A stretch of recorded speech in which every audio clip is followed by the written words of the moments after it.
पढ़िया सी Solow model च तुसीं कंपैरिजन भी पढ़ लिया हेराडोमर मॉडल दे नाल। हुण तुसीं अज सोलो मॉडल जिहड़ा पढ़ना सी सोलो मॉडल दा एक्सप्लेनेशन पढ़नी सी किद्दां इकोनॉमी किहड़े मर्जी जगह तो किस तरह वापस उस जगह ते आ सकदी है स्टडी ग्रोथ दे उत्ते। ये तुसीं अज सारा पढ़ना। कल दा थोड़ा जिहा हिस्सा मैं तुहानूं रिवाइंड करान लगा हां प्रोडक्शन फंक्शन ते सेविंग। अच्छा एक तुसीं कल चीज़ पढ़ी सी अपने कोल प्रोडक्शन फंक्शन। तुहानूं पता इनकम किहदा फंक्शन हुंदा कैपिटल ते लेबर दा। नियो क्लासिकल दा प्रोडक्शन फंक्शन दित्ता है। वो प्रोडक्शन फंक्शन गिवन है तुहानूं ਉਹਦੇ ਵਿੱਚ ਤੁਹਾਨੂੰ ਸਾਰਾ ਕੁਝ ਲਿਖਿਆ ਆ y is a function of capital and labor। ਹੁਣ ਤੁਹਾਨੂੰ ਇਹ ਵੀ ਪਤਾ ਆ ਕਿਹੜਾ ਰਿਟਰਨ ਟੂ ਸਕੇਲ ਲੱਗਦਾ ਹੈ ਆਪਣੇ ਕੋਲ ਕਾਂਸਟੈਂਟ ਰਿਟਰਨ ਟੂ ਸਕੇਲ। ਜੇ ਕਾਂਸਟੈਂਟ ਰਿਟਰਨ ਟੂ ਸਕੇਲ ਲੱਗਦਾ ਆ ਕਾਂਸਟੈਂਟ ਰਿਟਰਨ ਟੂ ਸਕੇਲ। ਹੁਣ ਕਾਂਸਟੈਂਟ ਰਿਟਰਨ ਟੂ ਸਕੇਲ ਦਾ ਮਤਲਬ ਜਿੰਨੀ ਪਰਸੈਂਟੇਜ ਤੁਸੀਂ ਇਨਕਮ ਕੈਪੀਟਲ ਤੇ ਲੇਬਰ 'ਚ ਕਰਦੇ ਪਏ ਹੋ ਉਨੀ ਹੀ ਪਰਸੈਂਟੇਜ ਚੇਂਜ ਕਾਹਦੇ 'ਚ ਹੋ ਰਹੀ ਆ ਆਊਟਪੁੱਟ ਦੇ ਵਿੱਚ। ਕਲੀਅਰ ਹੈ। ਜਿਹੜਾ ਆਪਾਂ Z ਆ Z ਕੀ ਆ ਇੱਕ ਤੁਹਾਡੇ ਕੋਲ ਇੱਕ ਇਹੋ ਜਿਹੀ ਕੁਆਂਟਿਟੀ ਆ ਜਿਹੜੀ ਕੀ ਹੁੰਦੀ ਆ ਕਾਂਸਟੈਂਟ। ਕਲੀਅਰ। ਹੁਣ ਨਿਓ ਕਲਾਸਿਕਲ ਦੇ ਅਕੋਰਡਿੰਗਲੀ ਆਪਾਂ ਇਹ ਸਾਰੇ ਫੰਕਸ਼ਨ ਨੂੰ ਕਾਹਦੇ 'ਚ ਕਰਦੇ ਹਾਂ ਪਰ ਕੈਪੀਟਲ ਟਰਮਸ ਦੇ ਵਿੱਚ। ਇਹਦਾ ਮਤਲਬ ਜਿਹੜਾ Z ਆ Z ਨੂੰ ਆਪਾਂ ਕੀ ਪੁੱਟ ਕਰ ਦਿੰਦੇ ਹਾਂ 1/L। ਜਦੋਂ ਤੁਸੀਂ 1/L ਪੁੱਟ ਕਰੋਗੇ ਇਸ ਵਾਲੇ ਫੰਕਸ਼ਨ 'ਚ ਆਹ ਜਿਹੜਾ ਫੰਕਸ਼ਨ ਲਿਖਿਆ ZY is equal to AFZKZL ਇਹਦੇ 'ਚ ਜਿੱਥੇ ਵੀ Z ਆ ਉਹਨੂੰ ਕੀ ਪੁੱਟ ਕਰ ਦਿਓ 1/L। ਜਦੋਂ 1/L ਪੁੱਟ ਕਰੋਗੇ Y ਕੀ ਬਣ ਗਿਆ Y/L। ZK ਇਹ ਬਣ ਗਿਆ K/L ਤੇ L ਕੀ ਆ ਗਿਆ L/L। ਜਦੋਂ ਕੱਟੋਗੇ ਕੱਟਣ ਤੇ ਕੀ ਬਣਿਆ AFK/L L ਨਾਲ L ਕੱਟ ਕੇ ਆ ਗਿਆ 1। ਇਹ ਤੁਹਾਡੇ ਕੋਲ ਫੰਕਸ਼ਨ ਆਹ ਵਾਲਾ ਬਣ ਗਿਆ। ਇਹਦੇ 'ਚ ਇੱਕ ਲਾਈਨ ਲਿਖੀ ਆ we assume that technology is constant। ਇਹਦਾ ਮਤਲਬ ਟੈਕਨੋਲੋਜੀ ਕੀ ਹੁੰਦੀ ਆ ਆਪਾਂ ਅਜ਼ਿਊਮ ਮੰਨਦੇ ਪਏ ਆ ਕੌਨਸਟੈਂਟ ਨੋ ਟੈਕਨੋਲੋਜੀਕਲ ਪ੍ਰੋਗਰੈਸ। ਇਹਦਾ ਮਤਲਬ ਕੋਈ ਵੀ ਚੇਂਜ ਟੈਕਨੋਲੋਜੀ ਦੇ ਵਿੱਚ ਨਹੀਂ ਆ ਰਹੀ ਸ਼ਾਰਟ ਪੀਰੀਅਡ ਸੌਰੀ ਜਦੋਂ ਆਪਾਂ ਬਿਗਿਨ ਕਰਦੇ ਹਾਂ ਜਦੋਂ ਸ਼ੁਰੂ ਕਰਦੇ ਹਾਂ ਕੋਈ ਵੀ ਪ੍ਰੋਸੈਸ। ਇਹਦਾ ਮਤਲਬ ਇੱਥੇ ਤੁਸੀਂ ਇਹ ਨਾਮ ਹੀ ਲਿਖੋਗੇ ਤਾਂ ਵੀ ਕੋਈ ਪ੍ਰੋਬਲਮ ਨਹੀਂ। ਹੁਣ Y/L ਨੂੰ ਸਮਾਲ y ਤੇ K/L ਨੂੰ ਆਪਾਂ ਕੀ ਲਿਖਤਾ ਸਮਾਲ k। ਇਹਦਾ ਮਤਲਬ small y is a function of k ਯਾਨੀ ਕਿ output per labour is a function of capital per labour. ਜਿੰਨੀ ਚੇਂਜ ਕੈਪੀਟਲ 'ਚ ਹੋਏਗੀ ਉਹਦਾ ਸਿੱਧਾ ਇਫੈਕਟ ਕਿਹਦੇ 'ਤੇ ਹੋਏਗਾ ਆਊਟਪੁੱਟ ਪਰ ਹੈਡ ਦੇ ਵਿੱਚ। ਜੇ ਕੈਪੀਟਲ ਪਰ ਲੇਬਰ ਜ਼ਿਆਦਾ ਕਰੋਗੇ ਤਾਂ ਆਊਟਪੁੱਟ ਪਰ ਲੇਬਰ ਵੀ ਜ਼ਿਆਦਾ ਹੋਏਗੀ। ਇਸ ਤੋਂ ਬਾਅਦ ਤੁਸੀਂ ਪੜ੍ਹੀ ਸੀ ਡਾਇਗਰਾਮੈਟਿਕ ਰਿਪਰੈਜ਼ੈਂਟੇਸ਼ਨ। ਹੁਣ ਡਾਇਗਰਾਮੈਟਿਕ ਰਿਪਰੈਜ਼ੈਂਟੇਸ਼ਨ ਦੇ ਵਿੱਚ ਤੁਸੀਂ ਇੱਕ ਚੀਜ਼ ਪੜ੍ਹੀ ਸੀ ਸ਼ੁਰੂ ਦੇ ਵਿੱਚ ਜਿਹੜਾ ਪ੍ਰੋਸੈਸ ਆ ਉਹ ਪ੍ਰੋਸੈਸ ਕੀ ਹੁੰਦਾ ਆ ਤੁਹਾਡਾ ਇਨਕਰੀਜ਼ਿੰਗ ਰੇਟ 'ਤੇ ਵੱਧਦਾ ਆ ਉਸ ਤੋਂ ਬਾਅਦ ਇਹ ਡਿਕਰੀਜ਼ਿੰਗ 'ਤੇ ਹੁੰਦਾ ਹੋਇਆ ਅਤੇ ਡਿਮਿਸ਼ਿੰਗ ਹੁੰਦਾ ਹੋਇਆ ਅਤੇ ਕੌਨਸਟੈਂਟ ਹੋ ਜਾਂਦਾ ਹੈ। ਆ ਜਿਹੜਾ FK ਦੀ ਲਾਈਨ ਹੈ Y is equal to FK। Clear ਹੈ। ਮੈਂ ਤੁਹਾਨੂੰ ਕੱਲ੍ਹ ਇਹਦੇ ਵਿੱਚ ਇੱਕ ਦੋ ਗੱਲਾਂ ਕਹੀਆਂ ਸੀ ਉਹ ਗੱਲਾਂ ਕੀ ਕੀਤੀਆਂ ਸੀ ਮੈਂ ਉਹਦੇ ਵਿੱਚ ਤੁਹਾਨੂੰ ਕਿਹਾ ਸੀ ਕਿ ਜਿਹੜਾ ਤੁਹਾਡਾ ਇਹ ਸਿਸਟਮ ਹੁੰਦਾ ਹੈ ਸਪੋਜ਼ ਕਰੋ ਆਪਾਂ ਆਹ ਵਾਲੇ ਪੁਆਇੰਟ 'ਤੇ ਆ ਇਸ ਪੁਆਇੰਟ 'ਤੇ ਇਸ ਪੁਆਇੰਟ 'ਤੇ ਆਉਣ ਦਾ ਮਤਲਬ ਆ ਕਿ ਤੁਸੀਂ ਇੱਥੇ ਜਿਹੜਾ ਵੀ ਲੈਵਲ ਹੈਗਾ ਸਪੋਜ਼ ਕਰੋ K0 ਆ K0 ਦੇ ਉੱਤੇ ਤੁਸੀਂ ਇਸ ਪੁਆਇੰਟ ਦੇ ਉੱਤੇ ਆ ਗਏ। ਕਲੀਅਰ। ਇਸ ਪੁਆਇੰਟ 'ਤੇ ਆਪਾਂ ਜਦੋਂ ਕੈਪੀਟਲ ਲਗਾਈ ਆ K0 ਆਊਟਪੁੱਟ ਹੋ ਗਈ ਆ Y0। ਕਲੀਅਰ ਇਕੋਨੋਮੀ ਦੇ ਵਿੱਚ। ਹੁਣ ਕੈਪੀਟਲ ਪਰ ਲੇਬਰ ਵਧਾ ਦਿੱਤੀ ਆਪਾਂ ਇੱਕ ਬੰਦੇ 'ਤੇ ਪਹਿਲਾਂ ਖਰਚਾ ਕਰਦੇ ਪਏ ਸੀ ਸਿਰਫ ਉਹਦੀ ਜਿਹੜੀ ਮਜ਼ਦੂਰੀ ਦਿੰਦੇ ਪਏ ਸੀ। ਮੈਂ ਤੁਹਾਨੂੰ ਕੱਲ੍ਹ ਇੱਕ ਐਗਜ਼ਾਮਪਲ ਦਿੱਤੀ ਸੀ ਬੜੀ ਵਧੀਆ। ਸਪੋਜ਼ ਕਰੋ ਕਿਸੇ ਬੰਦੇ ਨੂੰ ਆਪਾਂ ਫੈਕਟਰੀ ਦੇ ਵਿੱਚ ਕੰਮ ਲਾ ਦਿੱਤਾ। ਕੰਮ ਕੀ ਲਾਇਆ ਸਮਝ ਲਓ ਇੱਕ ਛੋਟਾ ਜਿਹਾ ਕੰਮ ਕਹਿ ਦਿੰਦਾ ਸਫਾਈ ਕਰਨੀ ਹੈ। ਸਫਾਈ ਕਰਨੀ ਸੀ ਉਹਨੂੰ ਆਪਾਂ ਇੱਕ ਝਾੜੂ ਮੁਹੱਈਆ ਕਰਾ ਦਿੱਤਾ। ਝਾੜੂ ਮੁਹੱਈਆ ਕਰਾ ਕੇ ਉਹਨੂੰ ਕੋਈ ਸਫਾਈ ਕਰਵਾ ਦਿੱਤੀ। ਕਲੀਅਰ ਹੈ। ਉਹਨੇ ਇੱਕ ਦਿਹਾੜੀ ਦੇ ਵਿੱਚ ਸਪੋਜ਼ ਕਰੋ ਆਪਣਾ ਇੱਕ ਹਾਲ ਹੌਲੀ ਹੌਲੀ ਕਰਕੇ ਸਾਫ਼ ਕਰ ਲਿਆ 8 ਘੰਟੇ ਦੇ ਵਿੱਚ। ਹੁਣ ਆਪਾਂ ਉਹਨੂੰ ਝਾੜੂ ਦੇ ਨਾਲ ਜਿਹੜਾ ਕਚਰਾ ਆ ਉਹਨੂੰ ਚੁੱਕਣ ਲਈ ਇੱਕ ਹੋਰ ਚੀਜ਼ ਦੇ ਦਿੱਤੀ ਬਾਕਸ ਫੜਾ ਦਿੱਤਾ ਜਿਹਦੇ ਵਿੱਚ ਉਹ ਸਿੱਧੇ ਦਾ ਸਿੱਧਾ ਕਚਰਾ ਪਾ ਸਕਦਾ ਹੈ ਆਉਂਦਾ ਹੈ ਇੱਕ ਟੂਲ। ਹੁਣ ਉਹ ਆਪਾਂ ਕੈਪੀਟਲ ਵਧਾ ਦਿੱਤੀ ਉਹਨੂੰ ਆਪਾਂ ਸਿਰਫ ਦਿੰਦੇ ਪਏ ਸੀ ਇੱਕ ਦਿਹਾੜੀ ਦਾ 100 ਰੁਪਈਆ ਪਲੱਸ 20 ਰੁਪਏ ਦਾ ਝਾੜੂ 120 ਰੁਪਈਏ। ਹੁਣ ਤੁਸੀਂ ਕੈਪੀਟਲ ਪਰ ਲੇਬਰ ਵਧਾ ਦਿੱਤੀ ਉਹਨੂੰ ਉਹ ਡਸਟਬਿਨ ਵੀ ਨਾਲ ਹੀ ਦੇ ਦਿੱਤਾ ਜਿਹਦੇ ਵਿੱਚ ਕਚਰਾ ਉਸੇ ਵੇਲੇ ਹੀ ਪਾ ਦਿੰਦਾ ਹੈ ਜਾ ਕੇ ਉਹਨੂੰ ਯਾਨੀ ਕਿ ਉਹਨੂੰ ਉਹ ਤੈਅ ਨਾ ਕਰਨੀ ਪਵੇ ਦੂਰੀ ਬਾਰ-ਬਾਰ ਚੁੱਕ ਕੇ ਲੈ ਕੇ ਜਾਣ ਦੀ। ਹੁਣ ਸਪੋਜ਼ ਕਰੋ ਹੁਣ ਤੁਸੀਂ ਉਹਦਾ ਜਿਹੜਾ ਉਹ ਕੈਪੀਟਲ ਪਰ ਲੇਬਰ ਆ K0 ਤੋਂ K ਤੇ ਲੈ ਜਾਂਦੀ ਕਿਉਂਕਿ K1 ਪਹਿਲਾਂ ਹੀ ਹੈਗਾ। ਆਹ ਹੈਗਾ ਸੀ ਤੁਹਾਡੇ ਕੋਲ K0, ਠੀਕ ਹੈ। ਆਹ ਆ ਗਿਆ ਤੁਹਾਡੇ ਕੋਲ K1। ਹੁਣ ਜਦੋਂ ਤੁਸੀਂ K1 ਤੇ ਪਹੁੰਚੇ ਇਸ ਜਗ੍ਹਾ ਤੇ ਆਹ ਵਾਲਾ ਲੈਵਲ ਆਪਣਾ ਆ ਗਿਆ ਨਵਾਂ, ਯਾਨੀ ਕਿ ਕੈਪੀਟਲ ਜ਼ਿਆਦਾ ਵਧਾਉਣ ਦੇ ਨਾਲ ਆਊਟਪੁੱਟ ਵੀ ਵੱਧ ਗਈ। ਕੈਪੀਟਲ ਸਿਰਫ ਵਧਾਈ ਤੁਸੀਂ ਇੰਨੀ, ਆ ਜਿਹੜਾ ਮੈਂ 10 ਲਿਖਿਆ, ਸਪੋਜ਼ ਕਰੋ 10 ਆਹ ਵਾਲੀ ਕੈਪੀਟਲ ਵਧਾ ਦਿੱਤੀ ਤੇ ਆਊਟਪੁੱਟ ਕਿੰਨੀ ਵਧੀ ਪਈ, ਆ ਤੁਹਾਡੇ ਕੋਲ ਹੈਗੀ ਤੇ ਹੈ, ਆਹ ਵਾਲੀ ਆਊਟਪੁੱਟ ਵੱਧ ਗਈ। ਕਲੀਅਰ। ਹੁਣ ਆਹ ਲੇਬਰ ਵਧਾਉਣ ਦੇ ਨਾਲ ਇੱਕ ਲੇਬਰ ਦੇ ਉੱਤੇ ਜਿਹੜਾ ਖਰਚਾ ਕੀਤਾ ਇੰਨਾ ਕੁ ਵਧਾਇਆ ਤੇ ਕੈਪੀਟਲ ਵੱਧ ਗਈ ਇੰਨੀ। ਇਹ ਜਿਹੜੀ ਚੀਜ਼ ਹੈ ਇਹਦਾ ਮਤਲਬ ਆ ਕਿ ਜਿਹੜੀ ਤੁਸੀਂ ਪਿਛਲੀ ਇਕੁਏਸ਼ਨ ਪੜ੍ਹੀ ਆ ਮੇਰੇ ਕੋਲ, ਉਸ ਇਕੁਏਸ਼ਨ ਦੇ ਅਕੋਰਡਿੰਗਲੀ ਤੁਸੀਂ ਕੀ ਉਹਦੇ ਤੋਂ ਸਿੱਖ ਲਿਆ ਕਿ ਜਿੰਨਾ ਆਪਾਂ ਕੈਪੀਟਲ ਪਰ ਲੇਬਰ ਨੂੰ ਇਨਕਰੀਜ਼ ਕਰਦੇ ਹਾਂ ਉਸ ਤੋਂ ਜ਼ਿਆਦਾ ਇਨਕਰੀਜ਼ ਕਿਹਦੇ 'ਚ ਹੋ ਰਹੀ ਆ, ਆਊਟਪੁੱਟ ਪਰ ਲੇਬਰ 'ਚ। ਫਿਲਹਾਲ ਸ਼ੁਰੂ ਦੇ ਵਿੱਚ ਜਦੋਂ ਇਨਕਰੀਜ਼ਿੰਗ ਆਰਡਰ ਤੇ ਚੱਲਦਾ। ਹੁਣ ਇਹੀ ਜਗ੍ਹਾ ਤੇ ਤੁਸੀਂ ਜਾਓ, ਇਸ ਜਗ੍ਹਾ ਤੇ ਜਦੋਂ ਮੂਵ ਕਰੋਗੇ ਇੱਥੇ ਜਿਹੜੀ ਉਹਦੀ ਆਰਡਰ ਆ, ਇੱਥੇ ਸਟੀਪ ਸਲੋਪ ਹੈ, ਇੱਥੇ ਉਹਦਾ ਜੈਂਟਲ ਸਲੋਪ ਬਣਨਾ ਸ਼ੁਰੂ ਹੋ ਗਿਆ। ਇਸ ਜਗ੍ਹਾ ਤੇ ਜਾਓਗੇ ਇੱਕ ਪੁਆਇੰਟ ਆਹ ਲੈ ਲਿਆ, ਇੱਕ ਪੁਆਇੰਟ ਤੁਸੀਂ ਆਹ ਲਵੋਗੇ, ਇਹਦਾ ਮਤਲਬ ਹੁਣ ਤੁਸੀਂ ਇੱਧਰ ਚੇਂਜ ਘੱਟ ਕਰ, ਇੱਧਰ ਚੇਂਜ ਜ਼ਿਆਦਾ ਹੋ ਰਹੀ ਹੈ, ਇੱਧਰ ਚੇਂਜ ਘੱਟ ਹੋ ਰਹੀ ਹੈ। ਮੈਂ ਇੱਕ ਪੁਆਇੰਟ ਆ ਵੀ ਲੈ ਕੇ ਦਿਖਾ ਦਿੰਦਾ K1 ਤੋਂ ਬਾਅਦ ਆਪਾਂ ਸਪੋਜ਼ ਕਰੋ ਆਹ ਵਾਲੀ K2 ਤੇ ਲੈ ਗਏ। ਇਸ ਜਗ੍ਹਾ ਤੇ ਜਦੋਂ ਲੈ ਕੇ ਗਏ ਤੁਹਾਡੀ ਚੇਂਜ ਕਿੰਨੀ ਆਈ, ਬਿਲਕੁਲ ਥੋੜੀ ਜਿਹੀ ਉੱਪਰ, ਇਹ ਤੇ ਲਾਈਨ ਚਲੋ ਗਲਤ ਹੋ ਗਈ, ਥੋੜੀ ਜਿਹੀ ਲਾਈਨ ਉਹਦੇ ਉੱਪਰ ਕੀ ਆ ਗਈ ਤੁਹਾਡੇ ਕੋਲ, ਚੇਂਜ ਆ ਗਈ। ਕਲੀਅਰ ਹੈ। ਹੁਣ ਇਹਦਾ ਮਤਲਬ ਇਹ ਹੋਇਆ ਕਿ ਤੁਹਾਡੇ ਕੋਲ ਜਿਹੜੀ ਆਹ ਵਾਲੀ ਚੀਜ਼ ਆਈ ਚੇਂਜ, ਇਸ ਚੇਂਜ ਨੂੰ ਕੀ ਕਹਿੰਦੇ ਆਪਾਂ, ਮਾਰਜਨਲ ਪ੍ਰੋਡਕਟਿਵਿਟੀ ਆਫ ਕੈਪੀਟਲ। ਇਸ ਚੇਂਜ ਨੂੰ ਆਪਾਂ ਕੀ ਕਹਿੰਦੇ ਆ, ਮਾਰਜਨਲ ਪ੍ਰੋਡਕਟਿਵਿਟੀ ਆਫ ਕੈਪੀਟਲ।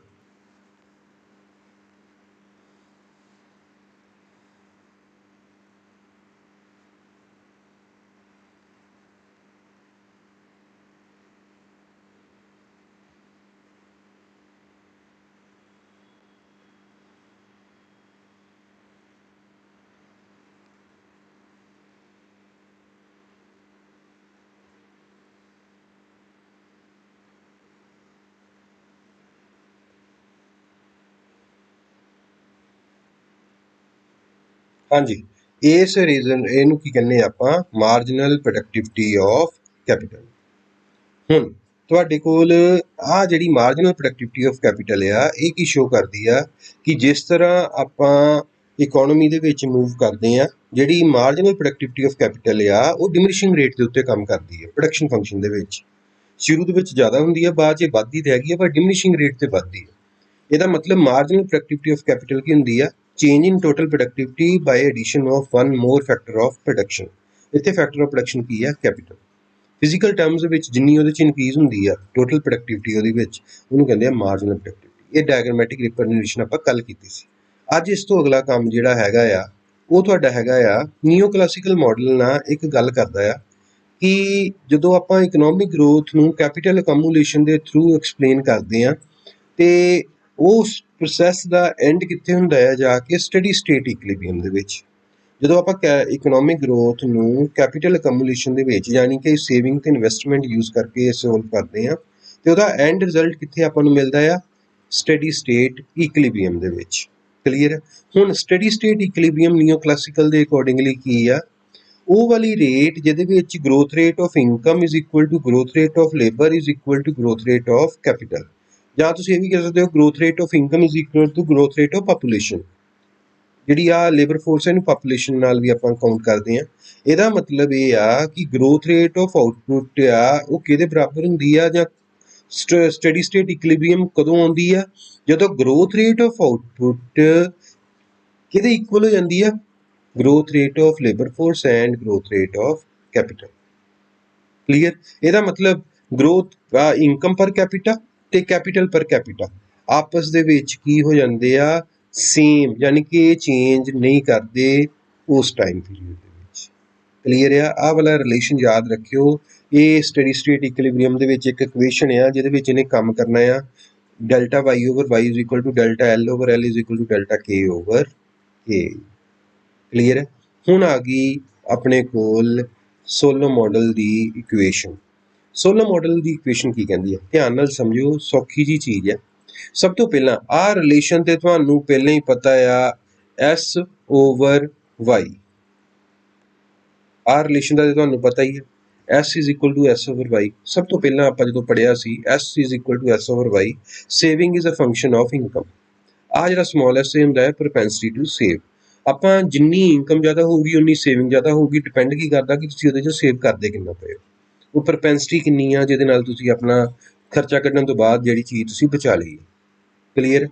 ਇਹਦਾ ਮਤਲਬ saving is equal to, saving is a function of income where S small S ਕਿਹਨੂੰ ਰਿਪਰੈਜ਼ੈਂਟ ਕਰਦਾ, ਪ੍ਰੋਪੈਂਸਿਟੀ ਟੂ ਸੇਵ। ਇੱਥੇ ਕਲੀਅਰ ਹੈ। ਉਸ ਤੋਂ ਬਾਅਦ ਤੁਹਾਡੇ ਕੋਲ ਨਿਕਲ ਕੇ ਜਿਹੜੀ ਚੀਜ਼ ਆਉਂਦੀ ਆ ਉਹ ਕੀ ਹੁੰਦੀ ਆ, ਆਪਾਂ ਨੂੰ ਇਹ ਪਤਾ ਆ ਕਿ ਸੋਲੋ ਮਾਡਲ ਦੇ ਵਿੱਚ ਸਾਰੇ ਸੇਵਰਸ, ਸੇਵਿੰਗ ਕਰਨ ਵਾਲੇ, ਉਹ ਕੀ ਹੁੰਦੇ ਆ, ਇਨਵੈਸਟਰਸ। ਇਹਦਾ ਮਤਲਬ saving is equal to investment. Saving ਕਿਹਦੇ ਬਰਾਬਰ ਹੁੰਦੀ ਆ ਬਈ, ਇਨਵੈਸਟਮੈਂਟ ਦੇ ਬਰਾਬਰ। ਹੁਣ ਜਦੋਂ ਸੇਵਿੰਗ ਇਨਵੈਸਟਮੈਂਟ ਦੇ ਬਰਾਬਰ ਆ, ਇਹਦਾ ਮਤਲਬ ਜੇ ਆਪਾਂ ਆਹ ਵਾਲੀ ਆਈ ਜਿਹੜੀ ਆ ਇਸ ਇਕੁਏਸ਼ਨ 'ਚ ਪੁੱਟ ਕਰ ਦਈਏ, ਆਹ ਐਸ ਦੀ ਜਗ੍ਹਾ ਤੇ ਆਈ ਲਿਖ ਦਈਏ, ਤੇ ਕੀ ਬਣ ਗਿਆ ਤੁਹਾਡੇ ਕੋਲ, I is equal to S Y. Clear ਆ। ਜਾਂ S Y is equal to I. ਸਮਝ ਗਏ ਗੱਲ ਨੂੰ। ਕਲੀਅਰ ਆ। ਆਹ ਫੰਕਸ਼ਨ ਆ S is equal to small S Y.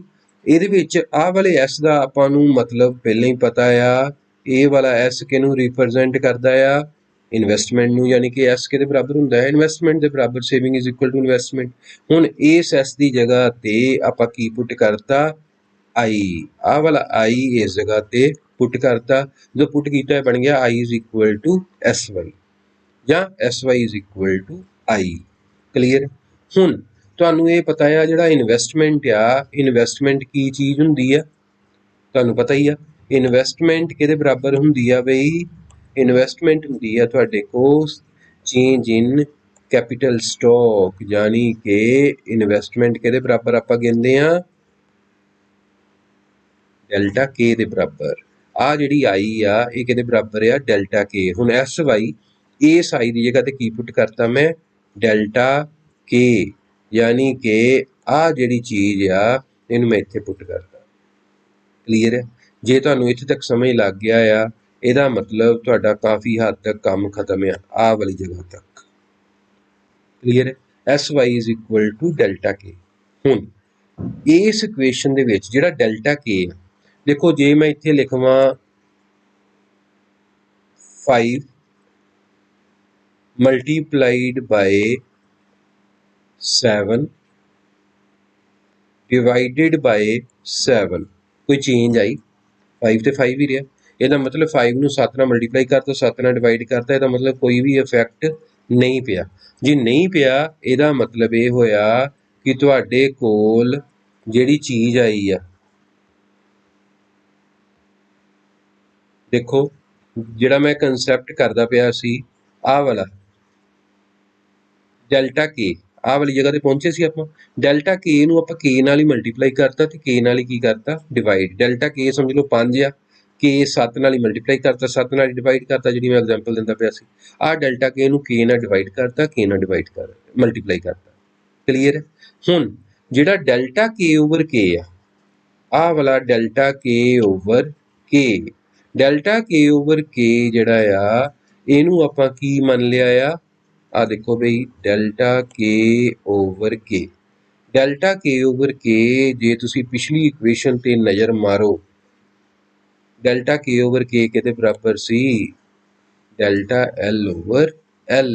ਇਹਦਾ ਮਤਲਬ ਡੈਲਟਾ ਕੇ ਓਵਰ ਕੇ ਦੀ ਜਗ੍ਹਾ ਤੇ ਆਪਾਂ ਪੁੱਟ ਕਰਤਾ ਡੈਲਟਾ ਐਲ ਓਵਰ ਐਲ। ਵੈਸੇ ਮੈਂ ਸਾਹਮਣੇ ਲਿਖਿਆ ਹੈ ਸਾਰਾ ਕੁਝ, ਪਰ ਫੇਰ ਵੀ ਜੇ ਤੁਹਾਨੂੰ ਦਿੱਕਤ ਆਵੇ ਤਾਂ ਇਹ ਆ ਗਿਆ delta L over L.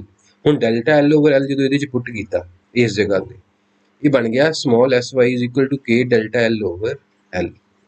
Clear. ਹੁਣ ਡੈਲਟਾ ਐਲ ਓਵਰ ਐਲ ਇਹ ਕੀ ਹੁੰਦਾ ਆ, growth rate of labour force. Growth rate of labour force ਮੈਂ ਹੁਣੇ ਗੱਲ ਕੀਤੀ ਸੀ। Growth rate of labour force ਨੂੰ ਆਪਾਂ ਇਕਨੋਮਿਕਸ ਦੇ ਵਿੱਚ ਕਿਹਦੇ ਨਾਲ ਰਿਪਰੈਜ਼ੈਂਟ ਕਰਦੇ ਹਾਂ? ਸਮਾਲ n ਦੇ ਨਾਲ। ਆਹ ਜਿਹੜੀ ਚੀਜ਼ ਲਿਖੀ ਆ ਤੁਸੀਂ, ਇਹ ਕਿਹਦੇ ਬਰਾਬਰ ਹੁੰਦੀ ਆ? ਸਮਾਲ n ਦੇ ਬਰਾਬਰ। ਹੁਣ ਸਮਾਲ n ਨਾਲ ਕੀ ਆ ਗਿਆ? k। ਇੱਥੇ ਤੱਕ ਕਲੀਅਰ ਆ? ਹੁਣ ਤੁਹਾਨੂੰ ਇਹ ਪਤਾ ਹੈ ਨਿਓ ਕਲਾਸੀਕਲ ਮਾਡਲ ਦੇ ਵਿੱਚ ਆਪਾਂ ਟਰਮਸ ਨੂੰ ਕਾਹਦੇ 'ਚ ਕਰਦੇ ਹਾਂ?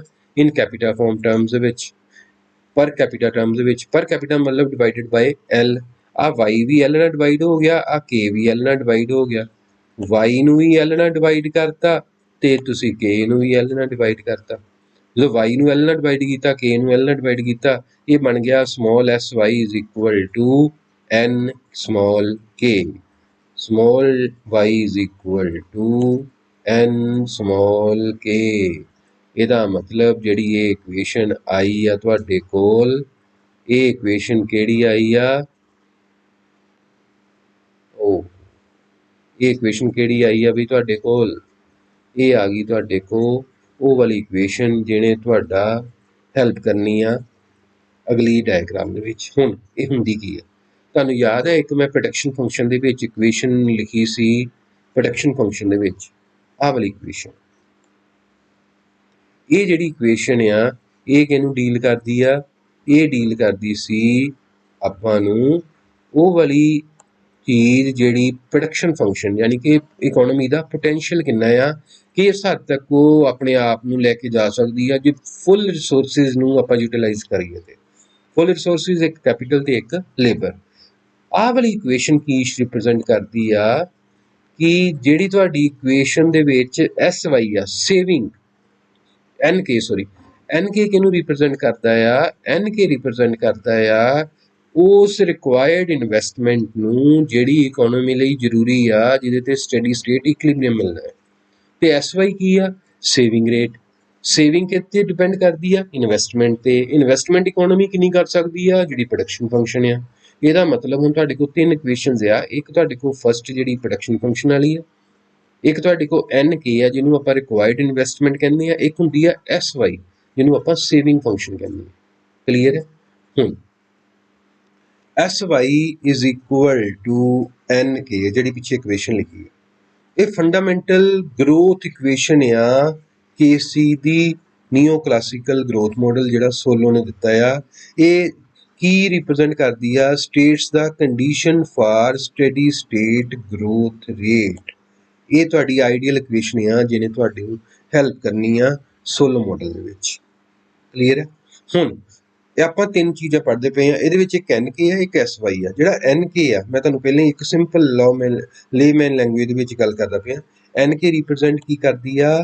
ਰਿਕੁਆਇਰਡ ਇਨਵੈਸਟਮੈਂਟ, ਜਿਹੜੀ ਇਕੋਨਮੀ ਲਈ ਜ਼ਰੂਰੀ ਆ, ਜਿੱਥੇ ਇਕੋਨਮੀ ਆਪਣੇ ਆਪ ਨੂੰ ਲੈ ਕੇ ਜਾਊਗੀ ਤੇ ਸੌਖੀ ਰਹੂਗੀ, ਇਕੋਨਮੀ ਅੱਗੇ ਵਧੂਗੀ ਉਹਦੇ ਨਾਲ। ਤੇ ਦੂਜੇ ਪਾਸੇ sy ਜਿਹੜੀ ਆ ਉਹ ਕਿਹਨੂੰ ਰਿਪਰੈਜ਼ੈਂਟ ਕਰਦੀ ਆ? ਉਹ ਸੇਵਿੰਗ ਫੰਕਸ਼ਨ ਆ ਜਿਹੜਾ ਸ਼ੋ ਕਰਦਾ ਪਿਆ ਆ ਕਿ ਤੁਹਾਡਾ ਇਕੋਨਮੀ 'ਚ ਇਨਵੈਸਟਮੈਂਟ ਜਿੰਨੀ ਹੋਊਗੀ ਉਹਦੇ ਅਕੋਰਡਿੰਗਲੀ ਹੀ ਸੇਵਿੰਗ ਫੰਕਸ਼ਨ ਕੰਮ ਕਰਦਾ ਹੈ। ਕਲੀਅਰ? ਅੱਛਾ, ਆਹ ਰਿਕੁਆਇਰਡ ਇਨਵੈਸਟਮੈਂਟ ਕੀ ਇਨਸ਼ੋਰ ਕਰਦੀ ਆ? Steady state when capital and income must be growing at the same rate as labour force. ਇਹ ਲਾਈਨ ਦਾ ਭੁਲੇਖਾ ਨਾ ਖਾਇਓ, delta y over y is equal to delta k over k is equal to delta l over l। ਉਹੀ line ਦਾ ਮਤਲਬ। ਇਹ ਤੱਕ ਮੇਰੇ ਖਿਆਲ ਨਾਲ ਤੁਹਾਨੂੰ ਕਾਫੀ ਹੱਦ ਤੱਕ ਕਲੀਅਰ ਹੋਇਆ ਹੋਣਾ। ਹੁਣ ਆ ਗਈ ਇਹਦੀ ਡਾਇਗਰਾਮੈਟਿਕ ਰਿਪਰੈਜ਼ੈਂਟੇਸ਼ਨ। ਡਾਇਗਰਾਮੈਟਿਕ ਰਿਪਰੈਜ਼ੈਂਟੇਸ਼ਨ ਦੇ ਵਿੱਚ ਬੜੇ ਧਿਆਨ ਨਾਲ ਪੜ੍ਹਿਓ। ਦੇਖੋ ਤਿੰਨ ਚੀਜ਼ਾਂ ਆ ਤੁਹਾਡੇ ਕੋਲ ਡਾਇਗਰਾਮੈਟਿਕ ਰਿਪਰੈਜ਼ੈਂਟੇਸ਼ਨ 'ਚ। ਇੱਕ ਆਪਾਂ ਇਕੁਏਸ਼ਨ ਲਿਖੀ ਆ delta y is equal to fk, ਦੂਜੀ ਇਕੁਏਸ਼ਨ ਹੈਗੀ ਆ nk ਤੇ ਤੀਜੀ ਇਕੁਏਸ਼ਨ ਹੈਗੀ ਆ sy। ਕਲੀਅਰ? ਅੱਛਾ, ਉਸ ਤੋਂ ਬਾਅਦ ਤੁਹਾਡੇ ਕੋਲ ਜਿਹੜੀ ਚੀਜ਼ ਆਉਂਦੀ ਆ ਉਹ ਕੀ ਆਉਂਦੀ ਆ? ਉਹ ਕੀ ਚੀਜ਼ ਆਉਂਦੀ ਪਈ ਆ? x ਐਕਸਿਸ ਤੇ ਤੁਹਾਡੇ ਕੋਲ ਹੈਗੀ ਆ ਕੈਪੀਟਲ ਪਰ ਲੇਬਰ, ਇਹ y ਐਕਸਿਸ ਤੇ ਹੈਗੀ ਆ output per labour y over l। ਇਹ ਸਮਾਲ y ਆ, ਇਹ ਸਮਾਲ k ਆ। y ਕੈਪੀਟਲ ਨਾ ਸਮਝ ਲਿਓ, ਇਹ ਸਮਾਲ y ਆ। ਸਭ ਤੋਂ ਪਹਿਲਾਂ ਜਿਹੜੀ ਇਕੁਏਸ਼ਨ ਦੀ ਗੱਲ ਕੀਤੀ ਆ ਉਹ ਕਿਸ ਇਕੁਏਸ਼ਨ ਦੀ ਗੱਲ ਕਰਦੇ ਪਏ ਆਪਾਂ? y is equal to fk production function. ਉਹ ਤੋਂ ਲੈ ਕੇ ਆ ਜਿਹੜੀ ਸਾਰੀ ਲਾਈਨ ਆ ਇਹ ਕਿਹਨੂੰ ਰਿਪਰੈਜ਼ੈਂਟ ਕਰਦੀ ਆ? Production function. ਆ ਜਿਹੜੀ ਲਾਈਨ ਤੁਹਾਨੂੰ ਇਹਦਾ ਤੇ ਪਤਾ ਲੱਗ ਹੀ ਗਿਆ ਬਈ ਲਾਈਨ ਦਾ, ਇਹ ਲਾਈਨ ਕਿਹਨੂੰ ਰਿਪਰੈਜ਼ੈਂਟ ਕਰਦੀ ਆ? Production function. ਆ ਲਾਈਨ ਸਾਰੀ ਕਲੀਅਰ ਹੈ? ਹੁਣ ਉਸ ਤੋਂ ਬਾਅਦ ਤੁਹਾਡੇ ਕੋਲ ਕੀ ਆ ਗਿਆ ਆ, ਇਹਦੇ ਤੋਂ ਬਾਅਦ ਉਸ ਤੋਂ ਬਾਅਦ ਆ ਗਈ ਤੁਹਾਡੇ ਕੋਲ ਆ ਜੇ ਪ੍ਰੋਡਕਸ਼ਨ ਫੰਕਸ਼ਨ ਆ, ਯਾਨੀ ਕਿ ਇਕੋਨਮੀ ਇਸ ਪੋਟੈਂਸ਼ੀਅਲ ਤੱਕ ਲੈ ਕੇ ਜਾ ਸਕਦੇ ਆ, ਪ੍ਰੋਡਕਸ਼ਨ ਇਸ ਲੈਵਲ ਤੱਕ ਹੋ ਸਕਦੀ ਹੈ। ਇਹ ਵਾਈ ਆ, ਵਾਈ ਕਿਹਨੂੰ ਰਿਪਰੈਜ਼ੈਂਟ ਕਰਦੇ, ਇਨਕਮ, ਯਾਨੀ ਕਿ ਇਨਕਮ ਇਸ ਜਗ੍ਹਾ ਤੇ ਆ। ਹੁਣ ਇਨਕਮ ਦੇ ਵਿੱਚੋਂ ਹੀ ਸੇਵਿੰਗ ਹੋਣੀ ਆ ਹੈਗੀ ਆ ਇਨਕਮ, ਇਹਦੇ ਵਿੱਚੋਂ ਕੁਛ ਹਿੱਸਾ ਤੁਸੀਂ ਸੇਵ ਕੀਤਾ, ਉਹ ਸੇਵ ਜਿਹੜਾ ਕੀਤਾ ਆ ਉਹ ਕੀ ਕੀਤਾ ਆਪਾਂ ਵੀ, ਜਿਹੜਾ ਸੇਵ ਕੀਤਾ ਉਹ ਕਿਹੜਾ ਆ ਤੁਹਾਡੇ ਕੋਲ ਆਹ ਵਾਲਾ ਹਿੱਸਾ, ਯਾਨੀ ਕਿ ਆਹ ਜਿਹੜੀ ਲਾਈਨ ਬਿਲਕੁਲ ਇਹਦੇ ਵਰਗੀ ਨੀਚੇ ਹੋਣੀ ਪਈ ਆ। ਜੇ ਆਹ ਟੋਟਲ ਇਨਕਮ ਆ ਤੇ ਉਹਦੇ ਵਿੱਚੋਂ ਕੁਛ ਹਿੱਸਾ ਸੇਵ ਕੀਤਾ, ਉਹ ਵੀ ਉਸੇ ਫਾਰਮ ਦੇ ਵਿੱਚ ਬਣਿਆ। ਸਾਰੀ ਇਨਕਮ ਸੇਵ ਨਹੀਂ ਨਾ ਕਰ ਸਕਦੇ, ਕੁਛ ਕੰਜ਼ਿਊਮ ਵੀ ਤੇ ਕਰੋਗੇ ਨਾ।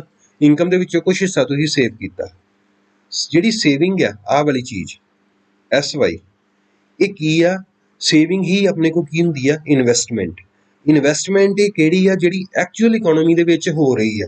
ਐਕਚੁਅਲ ਇਕੋਨਮੀ 'ਚ ਕਿਹੜੀ ਇਨਵੈਸਟਮੈਂਟ ਹੁੰਦੀ ਆ, ਜਿਹੜੀ ਲੋਕਾਂ ਨੇ ਸੇਵ ਕੀਤੀ ਆ। ਕਲੀਅਰ, ਆਹ ਜਿਹੜੀ ਲਾਈਨ ਆ ਉਹ ਤੋਂ SY, ਇਹ ਸੇਵਿੰਗ ਫੰਕਸ਼ਨ ਵੀ ਰਿਪਰੈਜ਼ੈਂਟ ਕਰਦਾ, ਇਹ ਕੀ ਰਿਪਰੈਜ਼ੈਂਟ ਕਰਦਾ, ਇਹ ਕੀ ਰਿਪਰੈਜ਼ੈਂਟ ਕਰਦਾ, ਐਕਚੁਅਲ ਇਨਵੈਸਟਮੈਂਟ। ਐਕਚੁਅਲ ਇਨਵੈਸਟਮੈਂਟ ਕੌਣ ਰਿਪਰੈਜ਼ੈਂਟ ਕਰਦਾ, SY। ਕਲੀਅਰ ਆ। ਉਸ ਤੋਂ ਬਾਅਦ ਆ ਜਾਓ ਥਰਡ ਆਪਣੇ ਕੋਲ ਕੀ ਸੀ ਰਿਪਰੈਜ਼ੈਂਟ ਕਰਨ ਨੂੰ, ਹੈਗਾ ਆ NK। ਕਲੀਅਰ ਹੈ, NK ਕੀ ਰਿਪਰੈਜ਼ੈਂਟ ਕਰਦਾ ਆ, ਉਹ ਵਾਲਾ ਲੈਵਲ ਜਿਹੜਾ ਇਕੋਨਮੀ ਲਈ ਨੈਸੈਸਰੀ ਹੈ, ਯਾਨੀ ਕਿ ਉਹ ਇਨਵੈਸਟਮੈਂਟ ਦਾ ਲੈਵਲ ਜਿਹੜਾ ਇਕੋਨਮੀ ਲਈ ਰਿਕੁਆਇਰਡ ਹੈ। ਇਕੋਨਮੀ ਇਸ ਪਾਥ ਜਿੰਨੀ ਵੀ ਇਨਵੈਸਟਮੈਂਟ ਕਰੂਗੀ ਤੇ ਹਮੇਸ਼ਾ ਕੀ ਹੋਊਗੀ, ਸਟੇਡੀ ਸਟੇਟ ਇਕੁਇਲਿਬਰੀਅਮ 'ਚ। ਦੇਖੋ ਆਹ NK ਆ ਇਨਵੈਸਟਮੈਂਟ, ਆਹ ਸੇਵਿੰਗ ਆ, ਸੇਵਿੰਗ ਇਹਦੇ ਬਰਾਬਰ ਹੁੰਦੀ ਇਨਵੈਸਟਮੈਂਟ ਦੇ। ਜੇ ਆਹ ਵਾਲੀ ਲਾਈਨ ਜਿਹੜੀ ਆਪਾਂ ਆਹ SY ਵਾਲੀ ਆ, ਜੇ ਇਕੋਨਮੀ ਇਸ ਲਾਈਨ ਦੇ ਨਾਲ ਚੱਲੂਗੀ ਤੇ ਕੀ ਰਹੂਗੀ, ਸਟੇਡੀ ਸਟੇਟ ਇਕੁਇਲਿਬਰੀਅਮ 'ਚ। ਜੇ ਉੱਪਰ ਥੱਲੇ ਹੋਊਗੀ ਤੇ ਪ੍ਰੋਬਲਮ ਆਊਗੀ, ਉਹਨੂੰ ਆਪਾਂ ਨੂੰ ਠੀਕ ਕਿੱਦਾਂ ਕਰਨਾ। ਤੁਹਾਨੂੰ ਇਹ ਤਿੰਨੇ ਲਾਈਨਾਂ ਦਾ ਸਮਝ ਲੱਗ ਗਿਆ। ਸਿੰਪਲ ਤਰੀਕੇ ਨਾਲ ਡਾਇਗਰਾਮ ਸਮਝਾਉਣ ਲਈ, ਆਹ ਹੈਗੀ ਆ ਤੁਹਾਡੇ ਕੋਲ ਇਕੋਨਮੀ ਦਾ ਪੋਟੈਂਸ਼ੀਅਲ, ਕਿੰਨੀ ਇਕੋਨਮੀ ਦੇ ਵਿੱਚ ਆਪਾਂ ਪ੍ਰੋਡਕਸ਼ਨ ਚਾਹੁੰਦੇ ਹਾਂ ਜਾਂ ਕਿੱਥੇ ਤੱਕ ਲੈ ਕੇ ਜਾ ਸਕਦੇ ਹਾਂ। NK ਰਿਪਰੈਜ਼ੈਂਟ ਕਰਦਾ ਆ required investment level for achieving the steady state growth path.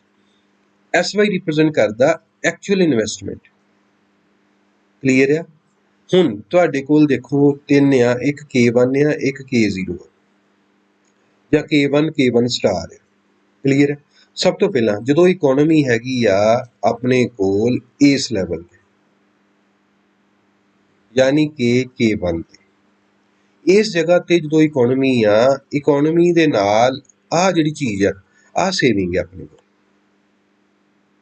Clear ਆ। ਹੁਣ ਇਕੋਨਮੀ ਇਸ ਲੈਵਲ ਤੇ ਜਦੋਂ ਆਈ ਆ, ਕੈਪੀਟਲ ਕਿੰਨਾ ਲੱਗਾ ਆ ਪਰ ਲੇਬਰ ਦੇ ਉੱਤੇ, K1। ਉਸ ਕੈਪੀਟਲ ਲਗਾਉਣ ਦੇ ਨਾਲ ਇਸ ਪ੍ਰੋਡਕਸ਼ਨ ਫੰਕਸ਼ਨ ਦੇ ਇਸ ਪੁਆਇੰਟ ਤੇ ਪਹੁੰਚ ਗਈ ਆ। ਪ੍ਰੋਡਕਸ਼ਨ ਫੰਕਸ਼ਨ ਦੇ ਕਿਹੜੇ ਪੁਆਇੰਟ ਤੇ ਪਹੁੰਚ ਗਏ ਆਪਾਂ, ਇਸ ਜਗ੍ਹਾ ਤੇ। ਕਲੀਅਰ। ਇਸ ਜਗ੍ਹਾ ਤੇ ਪਹੁੰਚਣ ਦੇ ਨਾਲ ਇਸ ਇੰਨੀ ਪ੍ਰੋਡਕਸ਼ਨ ਹੋ ਰਹੀ, ਉਹਦੇ ਵਿੱਚੋਂ ਇੰਨੀ ਸੇਵਿੰਗ ਹੋ ਰਹੀ ਹੈ। ਕਲੀਅਰ। ਹੁਣ ਇੰਨੀ ਸੇਵਿੰਗ ਆ, ਇੰਨੀ ਆਪਾਂ ਕੈਪੀਟਲ ਦੇ ਉੱਤੇ ਉਹਦੇ ਤੇ ਲੇਬਰ ਦੇ ਉੱਤੇ ਕੈਪੀਟਲ ਲਗਾ ਰਹੇ ਹਾਂ। ਕਲੀਅਰ। ਹੁਣ ਇਸ ਜਗ੍ਹਾ ਤੇ ਜੇ ਤੁਸੀਂ ਥੋੜਾ ਜਿਹਾ ਗੌਰ ਕਰੋ, ਇਸ ਜਗ੍ਹਾ ਤੇ ਆਹ ਜਿਹੜਾ ਪੁਆਇੰਟ B ਆ, ਪੁਆਇੰਟ B ਕੀ ਸ਼ੋ ਕਰਦਾ ਪਿਆ, ਇਹ ਸ਼ੋ ਕਰਦਾ ਪਿਆ ਇਕੋਨਮੀ ਦੇ ਵਿੱਚ ਐਕਚੁਅਲ ਇਨਵੈਸਟਮੈਂਟ ਹੋ ਰਹੀ ਆ K ਤੋਂ ਲੈ ਕੇ B ਤੱਕ। ਸਮਝ ਗਏ। ਤੇ ਆਹ ਪੁਆਇੰਟ ਜਿਹੜਾ ਇੱਥੇ ਨਹੀਂ ਲਿਖਿਆ ਹੈਗਾ, ਇਹ ਸ਼ੋ ਕਰਦਾ ਕਿ ਰਿਕੁਆਇਰਡ ਕਿੰਨੀ ਆ, ਨੀਚੇ ਵਾਲਾ ਲੈਵਲ, ਐਕਚੁਅਲ ਕਿੰਨੀ ਹੋ ਰਹੀ ਆ, ਜ਼ਿਆਦਾ। ਯਾਨੀ ਕਿ KB ਆਪਣੀ ਐਕਚੁਅਲ ਹੋ ਰਹੀ ਆ। ਇੱਥੇ ਮੈਂ ਵੈਸੇ ਹੀ ਇੱਕ ਪੁਆਇੰਟ ਲਿਖ ਦਿੰਦਾ ਆ, ਸਪੋਜ਼ ਕਰੋ ਇੱਥੇ ਮੈਂ ਇਹਦਾ ਨਾਮ ਲਿਖ ਦਿੰਦੇ ਆਪਾਂ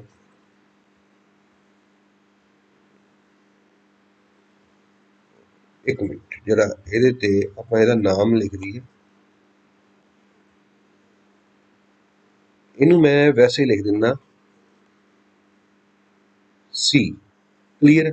ਇਹਦਾ ਮਤਲਬ KC ਜਿਹੜੀ ਆ ਇਹ ਰਿਕੁਆਇਰਡ ਸੀ, ਪਰ ਕੀਤੀ ਕਿੰਨੀ ਆ, KB। ਇਕੋਨਮੀ ਨੇ ਲੋੜ ਤੋਂ ਵੱਧ ਇਨਵੈਸਟਮੈਂਟ ਕਰਤੀ। ਹੁਣ ਜਦੋਂ ਇਨਵੈਸਟਮੈਂਟ ਜ਼ਿਆਦਾ ਹੋਊਗੀ, ਪ੍ਰੋਡਕਸ਼ਨ ਜ਼ਿਆਦਾ ਹੋਏਗੀ, ਪ੍ਰੋਡਕਸ਼ਨ ਜ਼ਿਆਦਾ ਹੋਊਗੀ, ਲੋਕਾਂ ਨੂੰ ਕੰਮ ਜ਼ਿਆਦਾ ਮਿਲੂਗਾ, ਕੰਮ ਜ਼ਿਆਦਾ ਮਿਲੂਗਾ, ਉਹਨਾਂ ਦੀ ਇਨਕਮ ਜ਼ਿਆਦਾ ਹੋਊਗੀ, ਇਨਕਮ ਜ਼ਿਆਦਾ ਹੋਊਗੀ, ਸੇਵਿੰਗ ਜ਼ਿਆਦਾ ਹੋਊਗੀ। ਮੈਨੂੰ ਇਹ ਦੱਸੋ, ਜਦੋਂ ਸੇਵਿੰਗ ਜ਼ਿਆਦਾ ਹੋਏਗੀ, ਇਨਵੈਸਟਮੈਂਟ ਦਾ ਅਗਲਾ ਲੈਵਲ ਆਏਗਾ, ਹੈਰਡੋਮਰ ਦੇ ਵਿੱਚ ਜਿੱਦਾਂ ਆਇਆ ਸੀ। ਜਦੋਂ ਇਕੋਨਮੀ ਦੇ ਵਿੱਚ ਇਨਕਮ ਵੱਧ ਗਈ, ਸੇਵਿੰਗ ਵੱਧ ਗਈ, ਇਨਵੈਸਟਮੈਂਟ ਵੱਧ ਗਈ, ਇਹਦਾ ਮਤਲਬ ਇਕੋਨਮੀ ਕੀ ਕਰੂਗੀ, ਅੱਗੇ ਮੂਵ ਕਰੂਗੀ। ਆ ਜੇ ਤੁਸੀਂ ਦੇਖੋ ਐਰੋ ਅੱਗੇ ਜਾ ਰਹੇ ਨਾ ਵੀ, ਇਹਦਾ ਮਤਲਬ ਇਕੋਨਮੀ ਅੱਗੇ ਮੂਵ ਕਰ ਗਈ। ਇਕੋਨਮੀ ਅੱਗੇ ਮੂਵ ਕਰਨ ਦਾ ਮਤਲਬ ਇਕੋਨਮੀ ਉਦੋਂ ਤੱਕ ਵਧੀ ਜਾਊਗੀ ਜਦੋਂ ਤੱਕ ਕੀ ਹੋਏਗਾ, ਉਹ ਕਿਹੜੇ ਪਾਥ ਤੇ ਨਹੀਂ ਪਹੁੰਚ ਜਾਂਦੀ, ਇਸ ਜਗ੍ਹਾ ਤੇ। ਕਹਿਣ ਦਾ ਮਤਲਬ ਆਹ ਵਾਲੀ ਜਗ੍ਹਾ ਤੇ, ਜਿੱਥੇ ਦੋਨੇ ਬਰਾਬਰ ਹੈ। ਕਲੀਅਰ ਹੈ। ਹੁਣ ਜਦੋਂ ਤੁਸੀਂ ਇਸ ਜਗ੍ਹਾ ਤੇ ਜਾਓਗੇ, ਇਸ ਜਗ੍ਹਾ ਤੇ ਜਿਹੜਾ ਪ੍ਰੋਡਕਸ਼ਨ ਫੰਕਸ਼ਨ ਹੈ ਉਹ ਮੈਕਸਿਮਮ ਹੈ। ਦੇਖੋ ਇਸ ਪੁਆਇੰਟ ਤੋਂ ਉੱਪਰ ਕੋਈ ਪੁਆਇੰਟ ਨਹੀਂ ਮਿਲਣਾ, ਐਚ ਦੇ ਉੱਪਰ ਤੁਹਾਨੂੰ ਕੋਈ ਵੀ ਪੁਆਇੰਟ ਨਹੀਂ ਲੱਭਣਾ। ਇਹ ਹੈ ਕੁੱਲ ਜਗ੍ਹਾ ਦੇ ਉੱਤੇ ਕੰਮ ਕਰਦੀ। ਹੁਣ ਤੁਹਾਡੇ ਕੋਲ ਆ ਗਿਆ ਥੋੜਾ ਜਿਹਾ ਅਗਲਾ ਲੈਵਲ। ਮੈਂ ਹੁਣ ਕਿਉਂਕਿ ਇਕਲੀਬ੍ਰੀਅਮ ਦਾ ਆਪਾਂ ਸੜਕ ਦੇ ਖੱਬੇ ਪਾਸੇ ਉਤਰੇ, ਹੁਣ ਸੜਕ ਦੇ ਜਰਾ ਸੱਜੇ ਪਾਸੇ ਜਾਈਏ ਬੱਸ ਨੂੰ ਲੈ ਕੇ। ਬੱਸ ਕਿੱਦਾਂ ਵਾਪਸ ਆਊਗੀ? ਸਪੋਜ਼ ਕਰੋ ਆਪਾਂ ਇਕੋਨਮੀ ਦੇ ਵਿੱਚ ਇਸ ਜਗ੍ਹਾ ਤੇ ਆ ਗਏ, ਆ ਜਗ੍ਹਾ ਆਪਾਂ ਇਨਵੈਸਟਮੈਂਟ ਇੱਥੇ ਤੱਕ ਲੈ ਆਂਦੇ, ਯਾਨੀ ਕਿ ਆ ਜੇ K1 ਸਟਾਰ ਆ, K1 ਡਬਲ ਸਟਾਰ ਕਰ ਲਾਂਗੇ ਆਪਾਂ। ਕਲੀਅਰ ਹੈ। ਹੁਣ ਇਕੋਨਮੀ ਜਦੋਂ K1 ਸਟਾਰ ਤੇ ਸੀ ਤੇ ਆ ਜਗ੍ਹਾ ਤੇ ਪਹੁੰਚੇ। ਕਲੀਅਰ। ਇਸ ਜਗ੍ਹਾ ਤੇ ਪਹੁੰਚਣ ਦਾ ਮਤਲਬ ਆ ਆਪਾਂ ਜਿਹੜੀ ਇਨਵੈਸਟਮੈਂਟ ਆ ਉਹ ਇਨਵੈਸਟਮੈਂਟ ਕਿੰਨੀ ਕੀਤੀ ਆ ਇਸ ਜਗ੍ਹਾ ਤੋਂ। ਮੈਂ ਜਰਾ ਤੁਹਾਨੂੰ ਸ਼ੋ ਕਰ ਦਿੰਦਾ ਜੇ ਤੁਹਾਨੂੰ ਸਮਝ ਲੱਗ ਜੇ ਤੇ।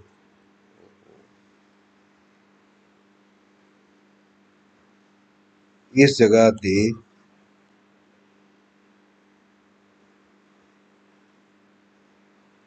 ਚਲੋ ਪਹਿਲਾਂ ਇਹ ਦੇਖ ਲਈਏ। ਅੱਛਾ, ਇਸ ਜਗ੍ਹਾ ਤੇ ਜਦੋਂ ਤੁਸੀਂ ਪਹੁੰਚੇ ਹੋ, ਆ ਹੋਈ ਹੈ ਤੁਹਾਡੇ ਕੋਲ ਇਨਵੈਸਟਮੈਂਟ। ਗਲਤ ਹੋ ਗਈ ਨਾ ਲਾਈਨ?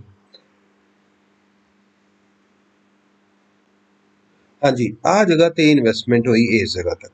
ਕਲੀਅਰ। ਇਸ ਜਗ੍ਹਾ ਤੱਕ ਜਦੋਂ ਇਨਵੈਸਟਮੈਂਟ ਕਰਾਂਗੇ, ਆ ਇੱਕ ਲੈਵਲ ਮੈਂ ਨਿਸ਼ਾਨ ਲਾ ਦਿੰਦਾ। ਉਸ ਤੋਂ ਬਾਅਦ ਇਕੋਨਮੀ ਦੇ ਵਿੱਚ ਆਪਾਂ ਕੈਪੀਟਲ ਵਧਾ ਦਿੱਤੀ। ਜੋ ਕੈਪੀਟਲ ਪਰ ਹੈਡ ਵਧੀ, ਆਪਾਂ ਇਸ ਪੁਆਇੰਟ ਤੇ ਆਏ, ਇਸ ਪੁਆਇੰਟ ਦਾ ਲੈਵਲ ਇਹਦੇ ਨਾਲ ਉੱਪਰ ਚਲ ਗਿਆ। ਹੁਣ ਇਹਦਾ ਮਤਲਬ ਇਹ ਹੋਇਆ ਹੁਣ ਰਿਕੁਆਇਰਡ ਇਨਵੈਸਟਮੈਂਟ ਜ਼ਿਆਦਾ ਆ, ਇਕੋਨਮੀ 'ਚ ਐਕਚੁਅਲ ਇਨਵੈਸਟਮੈਂਟ ਘੱਟ ਹੁੰਦੀ ਪਈ ਆ। ਜਦੋਂ ਰਿਕੁਆਇਰਡ ਜ਼ਿਆਦਾ ਹੋਊਗੀ, ਐਕਚੁਅਲ ਘੱਟ ਹੋਵੇ, ਇਹਦਾ ਮਤਲਬ ਇਕੋਨਮੀ ਦੇ ਵਿੱਚ ਕੰਮ ਲਈ ਲੋਕੀ ਜ਼ਿਆਦਾ ਬੈਠੇ ਆ ਪਰ ਉਹਨਾਂ ਨੂੰ ਕੰਮ ਨਹੀਂ ਮਿਲਦਾ ਪਿਆ, ਕਿਉਂਕਿ ਉਸ ਜਗ੍ਹਾ ਤੇ ਸੇਵਿੰਗ ਲੈਵਲ ਵੀ ਘੱਟ ਆ। ਸੇਵਿੰਗ ਘੱਟ ਹੋਊਗੀ, ਇਨਵੈਸਟਮੈਂਟ ਘਟੂਗੀ, ਇਨਵੈਸਟਮੈਂਟ ਘਟੂਗੀ, ਪ੍ਰੋਡਕਸ਼ਨ ਘਟੂਗੀ, ਪ੍ਰੋਡਕਸ਼ਨ ਘਟੂਗੀ ਤੇ ਇਨਕਮ ਘਟੂਗੀ, ਇਨਕਮ ਘਟੂਗੀ ਤੇ ਨੈਚੁਰਲੀ ਪ੍ਰੋਸੈਸ ਜਿਹੜਾ ਡਿਪਰੈਸ਼ਨ ਵੱਲ ਚੱਲਣਾ ਸ਼ੁਰੂ ਹੋ ਜਾਏਗਾ। ਇਹਦਾ ਮਤਲਬ ਇਕੋਨਮੀ ਅੱਗੇ ਨਹੀਂ ਜਾਊਗੀ, ਇਕੋਨਮੀ ਕਿੱਧਰ ਨੂੰ ਆਊਗੀ, ਬੈਕ ਨੂੰ ਆਊਗੀ। ਜਦੋਂ ਬੈਕ ਆਊਗੀ ਆਟੋਮੈਟਿਕਲੀ ਪੁਰਾਣਾ ਪੁਆਇੰਟ ਤੁਹਾਡਾ ਰੀਸਟੋਰ ਹੋਣਾ ਸ਼ੁਰੂ ਹੋ ਜਾਏਗਾ। ਉਹ ਪੁਆਇੰਟ ਤੁਹਾਡਾ ਤੁਹਾਨੂੰ ਪਹਿਲਾਂ ਹੀ ਪਤਾ ਆ, ਉਹ ਪੁਆਇੰਟ ਕਿਹੜਾ ਆ, ਆਹ ਵਾਲਾ। ਕਲੀਅਰ ਆ? ਆਹ ਵਾਲਾ ਪੁਆਇੰਟ ਤੁਹਾਡਾ ਦੁਬਾਰਾ ਤੋਂ ਰੀਸਟੋਰ ਹੋ ਜਾਏਗਾ। ਇਹ ਵਾਲੀ ਇਹ ਡਾਇਗਰਾਮ ਸੀ ਜਿਹੜੀ ਤੁਹਾਨੂੰ ਮੈਂ ਸਮਝਾਉਣੀ ਜ਼ਰੂਰੀ ਸੀ। ਇਹ ਹੈਗੀ ਆ ਤੁਹਾਡੀ ਸੋਲੋ ਮਾਡਲ, ਜਿਹੜਾ ਤੁਹਾਡਾ ਕੰਮ ਕਰਦਾ ਰਹਿੰਦਾ ਆ। ਜਦੋਂ ਇਕੋਨਮੀ ਸਟੱਡੀ ਸਟੇਟ ਤੇ ਨਾ ਵੀ ਹੋਵੇ, ਉਸ ਜਗ੍ਹਾ ਤੇ ਕਿਸ ਤਰ੍ਹਾਂ ਕੰਮ ਕਰਦਾ ਉਹ ਤੁਹਾਨੂੰ ਇਹਦੇ ਵਿੱਚ ਇਹ ਸਮਝਾਇਆ ਸੀ। ਜਦੋਂ ਇਕੋਨਮੀ ਸਟੱਡੀ ਸਟੇਟ ਤੇ ਹੋਊਗੀ ਉਦੋਂ ਮੈਕਸਿਮਮ ਪੋਟੈਂਸ਼ੀਅਲ ਤੇ ਕੰਮ ਕਰਦੀ ਆ। ਮੈਕਸਿਮਮ ਪ੍ਰੋਡਕਸ਼ਨ ਉਦੋਂ ਹੀ ਮਿਲਣੀ ਹੈ ਜਦੋਂ ਇਕੋਨਮੀ ਕੀ ਹੋਊਗੀ, ਸਟੱਡੀ ਸਟੇਟ ਇਕੁਇਲਿਬਰੀਅਮ ਤੇ। ਸਟੱਡੀ ਸਟੇਟ ਤੇ ਉਦੋਂ ਆਉਂਦੀ ਆ ਜਦੋਂ ਐਕਚੁਅਲ ਇਨਵੈਸਟਮੈਂਟ ਤੇ ਰਿਕੁਆਇਰਡ ਇਨਵੈਸਟਮੈਂਟ ਸੇਮ ਹੋਣ। ਐਕਚੁਅਲ ਇਨਵੈਸਟਮੈਂਟ ਹੁੰਦੀ ਆ SY, ਰਿਕੁਆਇਰਡ ਇਨਵੈਸਟਮੈਂਟ ਹੁੰਦੀ ਆ NK। ਕਲੀਅਰ ਹੈ? ਜਦੋਂ ਇਸ ਜਗ੍ਹਾ ਤੇ ਕੰਮ ਕਰਨਗੇ ਤੇ ਮੈਕਸਿਮਮ ਪ੍ਰੋਡਕਸ਼ਨ ਫੰਕਸ਼ਨ ਦੇ ਵਿੱਚ ਆਪਾਂ ਨੂੰ ਪਹੁੰਚ ਜਾਵਾਂਗੇ। ਤੇ ਜੇ ਉਹਦੇ ਨਾਲੋਂ ਪਿਛਲੇ ਪੁਆਇੰਟ ਤੇ ਜਾਂਦੇ ਆ, ਐਕਚੁਅਲ ਇਨਵੈਸਟਮੈਂਟ ਜ਼ਿਆਦਾ ਹੋ ਜਾਂਦੀ ਆ, ਜਦ ਕਿ ਰਿਕੁਆਇਰਡ ਇਨਵੈਸਟਮੈਂਟ ਪਿੱਛੇ ਰਹਿ ਜਾਂਦੀ ਹੈ। ਜੇ ਐਕਚੁਅਲ ਜ਼ਿਆਦਾ ਆ, ਰਿਕੁਆਇਰਡ ਘੱਟ ਹੈ, ਦਾ ਮਤਲਬ ਪ੍ਰੋਡਕਸ਼ਨ ਫੰਕਸ਼ਨ ਇਨਕਰੀਜ਼ ਕਰੂਗਾ। ਇਕੋਨਮੀ 'ਚ ਪੈਸਾ ਆ ਗਿਆ, ਪੈਸਾ ਆਊਗਾ ਤੇ ਇਕੋਨਮੀ ਅੱਗੇ ਮੂਵ ਕਰੂਗੀ, ਨਾ ਕਿ ਪਿੱਛੇ ਜਾਊਗੀ। ਜਦੋਂ ਆਪਾਂ ਇਸ ਤੋਂ ਅੱਗੇ ਨਿਕਲ ਜਾਂਦੇ ਇਕੁਇਲਿਬਰੀਅਮ ਤੋਂ, ਉਸ ਜਗ੍ਹਾ ਤੇ ਰਿਕੁਆਇਰਡ ਇਨਵੈਸਟਮੈਂਟ ਜ਼ਿਆਦਾ ਆ, ਐਕਚੁਅਲ ਘੱਟ ਹੈ। ਜੇ ਰਿਕੁਆਇਰਡ ਜ਼ਿਆਦਾ, ਐਕਚੁਅਲ ਘੱਟ ਹੈ, ਇਕੋਨਮੀ ਅੱਗੇ ਨਹੀਂ ਜਾਂਦੀ, ਇਕੋਨਮੀ ਬੈਕ ਤੇ ਆਉਂਦੀ, ਕਿਉਂਕਿ ਹੌਲੀ ਹੌਲੀ ਪ੍ਰੋਡਕਸ਼ਨ ਤੇ ਇਨਕਮ ਆਪਸ ਦੇ ਵਿੱਚ ਇਸ ਤਰ੍ਹਾਂ ਘੁੰਮਦੇ ਆ ਕਿ ਇਕੋਨਮੀ ਨੂੰ ਪਿੱਛੇ ਲੈ ਕੇ ਚੱਲ ਜਾਂਦੇ ਆ, ਜਿਹਦੇ ਕਰਕੇ ਦੁਬਾਰਾ ਤੋਂ ਉਹੀ ਟੀ ਪੁਆਇੰਟ ਰੀਸਟੋਰ ਹੋ ਜਾਂਦਾ ਹੈ। ਇਹ ਤੁਹਾਡਾ ਹੈਗਾ ਸੀ ਸਾਰੇ ਦਾ ਸਾਰਾ ਸੋਲੋ ਮਾਡਲ। ਕਈ ਜਗ੍ਹਾ ਦੇ ਉੱਤੇ ਸਿਰਫ ਇੱਥੇ ਤੱਕ ਹੀ ਸੋਲੋ ਮਾਡਲ ਕਰਦੇ ਆ, ਇਹਦੇ ਅੱਗੇ ਸੋਲੋ ਮਾਡਲ ਦੀ ਐਕਸਪਲੇਨੇਸ਼ਨ ਨਹੀਂ ਹੈਗੀ। ਮੈਂ ਤੁਹਾਨੂੰ ਇਹਦੇ ਅੱਗੇ ਇੰਪੈਕਟ ਦੱਸਣਾ ਆ। ਉਹ ਇੰਪੈਕਟ ਆਉਣਾ ਆ ਟੈਕਨੋਲੋਜੀ ਦਾ, ਸੇਵਿੰਗ ਫੰਕਸ਼ਨ ਦਾ। ਆ ਤੁਹਾਡੇ ਕੋਲ 3-4 ਚੀਜ਼ਾਂ, ਇਨ ਸੇਵਿੰਗ ਰੇਟ ਦਾ ਇੰਪੈਕਟ, ਉਸ ਤੋਂ ਬਾਅਦ ਪਾਪੂਲੇਸ਼ਨ ਗਰੋਥ ਰੇਟ ਯਾਨੀ ਕਿ L ਦਾ ਇਫੈਕਟ, ਉਸ ਤੋਂ ਬਾਅਦ ਤੁਹਾਡੇ ਕੋਲ ਇਫੈਕਟ ਹੋਣਾ ਹੈ ਟੈਕਨੋਲੋਜੀ ਦਾ। ਜਿਹੜੇ ਵੀ ਆਪਣੇ 3 ਕਾਰਨ ਆ। ਇਹ ਸਾਰੀਆਂ ਡਾਇਗਰਾਮਸ ਆਪਾਂ ਕੱਲ ਪਰਸੋਂ ਕਰਾਂਗੇ। ਇਹਨਾਂ ਦੀ ਐਕਸਪਲੇਨੇਸ਼ਨ ਬੋਲਣੀ ਹੀ ਆ ਮੈਂ, ਬਸ ਉਹਦੇ ਨਾਲ ਹੀ ਤੁਹਾਨੂੰ ਇਹ ਕਲੀਅਰ ਹੋ ਜਾਣਾ। ਜੇ ਪੇਪਰ 'ਚ ਕਰਨੀ ਪਏ ਤੇ ਕਰ ਸਕਦੇ ਹੋ। ਕਲੀਅਰ ਹੈ। ਇਹਦੇ ਨਾਲ ਹੀ ਆਪਾਂ ਅੱਜ ਦਾ ਲੈਕਚਰ ਖਤਮ ਕਰਦੇ ਹਾਂ। Thank you.